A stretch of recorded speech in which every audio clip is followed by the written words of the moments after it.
Hello, everyone. Welcome to the Seeking in the Chaos podcast. My name is Barney, and I'm a sculptor and not a certified theologian.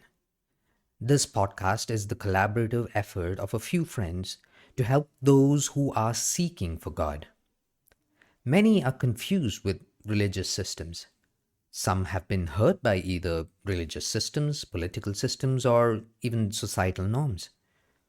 We have all been disillusioned with the world and all of these systems. Some might call themselves spiritual and not religious. Our hope through this podcast is to present our faith and hope to those who call themselves seekers. If you have stumbled upon this episode, then welcome. This podcast is on Spotify and might get shared on other platforms also. We have a small website for those who wouldn't like to install an app on their devices. Each episode is listed as a blog post and has the audio embedded so that you can choose to listen or even read. The web address is seekinginthechaos.wordpress.com. We still have to figure out a few technical things regarding enabling subscribers and email notifications about new episodes. You can share comments or post your questions there too. So that's another way to reach out to us. In the last 2 episodes, we talked about how every religious system believes in an afterlife. Everyone will have to go through a judgment to decide what afterlife we get. However, we all struggle with someone judging us. That was episode 2.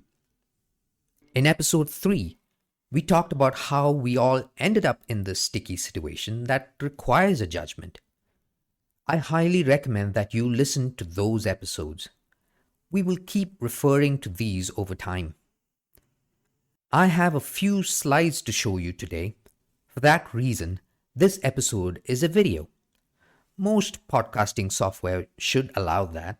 However, if that isn't possible, then check out the link in the podcast description and follow along. Now, let's begin with today's episode. We hope to have an honest evaluation of our lives, not in the way that you think. This might make you uncomfortable as though someone is judging you. Let me ask you a question. What are we preparing for? All of us are in some sort of a hurry. We all are trying to get something done, accomplish something so that something good will be there in the future. We all have goals in life that we are working towards. We have ambitions. We would love to do something great, some great things that would help us to be remembered after we pass away from here. Set up a legacy of sorts. In all of this, we are striving to get some things. Let's take this simple aspect and evaluate our life over ages. Some people say that the average lifespan of a human is 80 years. A singer or poet has mentioned this line in the Bible. You can find that in Psalm chapter 90, verse 10. Our days may come to 70 years or 80 if our strength endures. Yet the best of them are but trouble and sorrow, for they quickly pass, and we fly away. Let us take 80 as the magical or dreaded number. One fine day, I was born. How much does a 1-year-old baby have? Almost nothing. I will, however, get what I need by my loving parents. At this stage, it's mostly about milk. By now, after 1 year, 1.25% of my life is over. Let's fast forward to 5 years old. How much do I possess till now? Some toys, cute sweaters, and skull caps. My desires would be to be the center of attention, go out sightseeing, but at all costs, no daycare or kindergarten. Terrible twos have passed by. but I still throw a few more tantrums because I want more toys. I want my way in life. The school system has started and I mostly am not good at it. By now, 6.25% of my life has passed by. Let's zoom to 18. Where did those years go? We mostly want to forget the awkward years of the past. We dislike our past possessions. We may want to get some better possessions by now. We may dislike our parents. By now, an if only thought process has set in. Let me give you an example. If only I could have that bike. If only I could be selected. If only dad would cooperate. Life would be awesome. Towards 18, we have started making plans for the future. We have a job and a salary target. This is the part of the if only thinking. At this point, 22.5% of our life has passed by, and we are oblivious to this part. We have no thought of death yet in our lives. It's almost as if we are going to live forever. Some years go by and now we are 22 years old. For many, the time of academics and colleges finally and thankfully over. Some might go back in for further education. This is all so that we can be better equipped to get that ideal job and salary target. We are still arguing with our parents over things we would like to have. However, we assume that this conflict or struggle is about to end. Freedom is coming. One of these days, we will get that job. By now, 27.5% of our life is over. No biggie. However, there is a great fear of the future. What if I fail? What if I don't get that job or salary? What if there is a recession? If everything goes well, we will get a job. It may not be ideal at first, but we will eventually make it our own. Some become lawyers, doctors, engineers, entrepreneurs, while some struggle with low-paying jobs. By now you have some possessions, all until we turn 60. By now, we have had credentials, health, got a family of our own, cars, bikes, houses, money, credit cards, loans, mortgages. We most likely are repeating the cycle of strife with our own children. Things are going well. At 60 years old, 75% of our lives has passed by. Wow. We may be satisfied for a bit, but then comes retirement. No one seems to want us. They want our money. We complain and argue about how things are not like how they used to be in the past. We complain about politics, children, and society.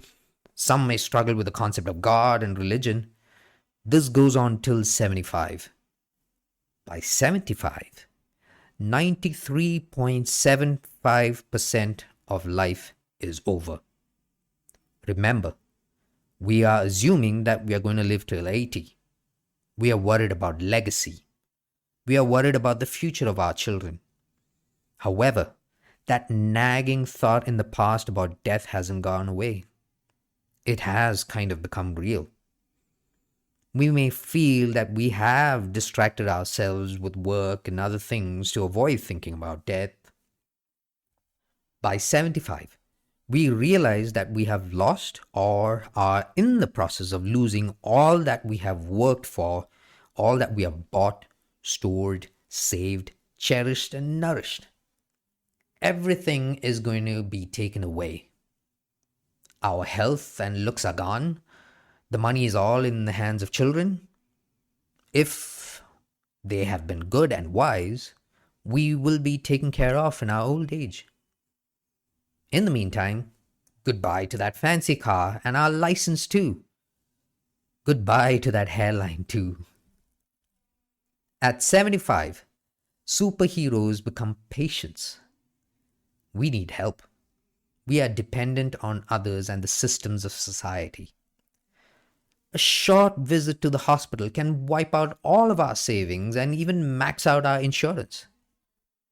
Things weren't so expensive when we were working. How did things go out of hand? People don't seem to agree with us. They accuse us of not being open minded and holding on to the past. We can no longer meet friends that easily. Some may have passed away. Maybe our spouses are still around. Maybe we are divorced. Maybe we are the only ones who are still alive. Life is filled with concerns of going to the bathroom, taking medicines, getting help to get into a wheelchair, and things like that. Then we reach 80. One sweet day, we die. 100% of our life is done. Maybe there is a gravestone with our name on it. Maybe people came to our funeral. But that's all something we cannot see or perceive now. Let us take a look at our report card. Since we were born, our parents and society have been teaching us and preparing us for the future. We get an education, and let's say that all adds up to about 25 years of our life. Now, 25 out of 80, that's about 32% of our lives.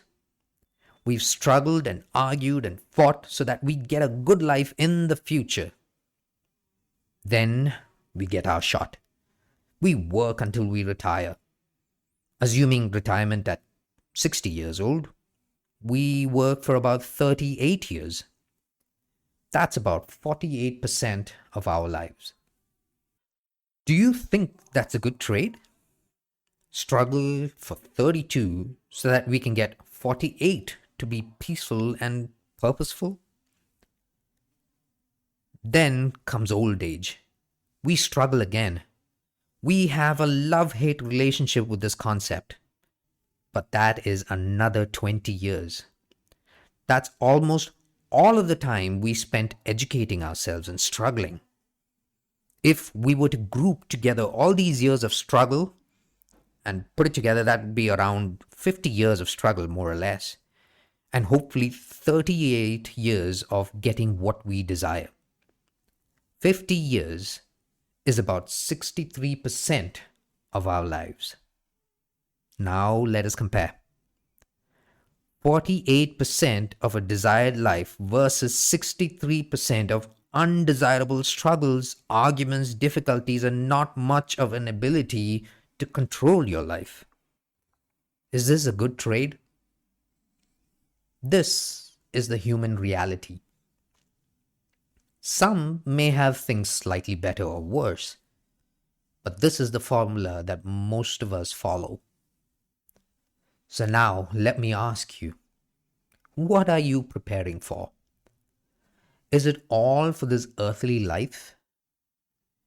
In the second episode, we talked about different belief systems. Let's talk about some systems that have no rebirth on earth. There is an afterlife, either to the good place or the bad place. This is supposed to be eternal, never ending. Or some people do believe that they're just going to become dust. Dust, or maybe become fossil fuel or petrol or diesel in somebody's supercar or bike. Is that what you believe in? Now, let me talk about the Christian belief. According to this system, this earthly life of 80 years is small compared to eternity. This may be difficult to comprehend, so let us limit eternity to 80 trillion years. 80 years of earthly life versus 80 trillion years of whatever the afterlife is going to be. Now, there are 12 zeros in a trillion, so that makes it 13 zeros after the number 8 if you're thinking of 80 trillion years. So now let's calculate the percentage, shall we? So the formula is very simple. 80 divided by 80 trillion multiplied by 100. Now that comes to 0.0000. That's 10 zeros followed by the number 1. That's the percentage. Now think about it. In India, do we even get back change in paise? There are no more 1 paise, 25 paise, let alone 50 paise coins in circulation. It is just rounded off or called negligible. The percentage of our earthly life compared to 80 trillion is 1 into 10 to the power of minus 10%. That's really small. Let me ask you again. What are you preparing for? To gain happiness for 50% of our lives, we prepare for close to 35% of it. What are we doing to prepare for the afterlife? What we do in just 1 into 10 to the power of minus 10% determines what happens for eternity. That's serious. With the small percentage of 1 into 10 to the power of minus 10, the judge is going to put us either in heaven or hell. Isn't that important enough for us to prepare for? Who are you going to depend on for that? We understand that this is all going to be quite difficult to deal with. However, with this little time that we all have, I urge you to think about this. Questions will come up, and some objections too. Do visit a church nearby with those questions or send them to us by email and we will get back to you. We will even get help from Bible scholars to help with the answers if needed. But don't let this pass you by. Christmas is coming. Is this just a fad? A commercial holiday? Or is this meant to give eternal hope that can last beyond 80 trillion years? That is what we hope to cover in the next episode. We'll see you there. Thank you for listening to the Seeking in the Chaos podcast.